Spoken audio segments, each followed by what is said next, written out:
వెచ్చర్ల పట్టణ ప్రజలకు సంక్రాంతి శుభాకాంక్షలు. ముఖ్యంగా మీరందరూ గుర్తుంచుకోవాల్సింది, మీరు ఇళ్ళ నుంచి కానీ బయటకు పోతున్నట్లయితే మీ యొక్క విలువైన వస్తువుల్ని ఇంట్లోనే అలమారాలో కాకుండా వేరే ప్లేస్లో దాన్ని భద్రంగా ఉంచాలని మా యొక్క విజ్ఞప్తి. ఇంటికి తాళం వేసినప్పుడు ఆ లాక్ అనేది బయటికి కనిపించకుండా దాన్ని డోర్ కర్టన్తో క్లోజ్ చేయాలా.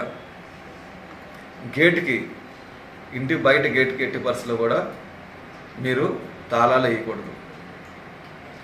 మరి ముఖ్యంగా గుర్తుపెట్టుకోవాల్సింది అంటే, సంక్రాంతి సమయంలో చిన్న చిన్న పిల్లలు పతంగులు ఎగరేయడం జరుగుతుంది.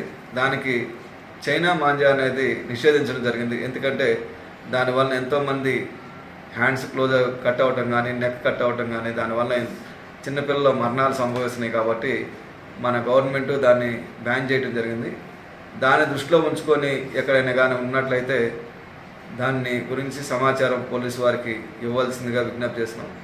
అదేవిధంగా పిల్లలను కూడా పతంగులు ఎగరేసేటప్పుడు మీరు బిల్డింగ్ మీద నుంచి ఎగరేయకుండా ఓపెన్ ప్లేస్ తీసుకుని పోయి తల్లిదండ్రుల కేరింగ్లోనే మీరు పతంగులు ఎగరేసే విధంగా చూడాలని పోలీసు వారి నుంచి సలహా ఇస్తున్నాం. లేని పక్షంలో వాళ్ళు దూరంగా పోయి ఈ యొక్క పతంగులు ఎగరేసే టైంలో ఒక్కోసారి బిల్డింగ్ మీద నుంచి పడటం కానీ, లేదంటే స్పీడ్గా పైనే దాని యొక్క పట్టుకునే యొక్క పతంగుల్ని ఆడిచ్చే టైంలో రోడ్ యాక్సిడెంట్లు కూడా ప్రమాదాలకు గురయ్యి వాళ్ళకి ఇంజరీస్ అవుతుంది జరుగుతుంది. కాబట్టి తల్లిదండ్రుల సమక్షంలోనే దీన్ని జాగ్రత్త చేయాలని పోలీసు నుంచి విజ్ఞప్తి చేస్తాం. Thank you.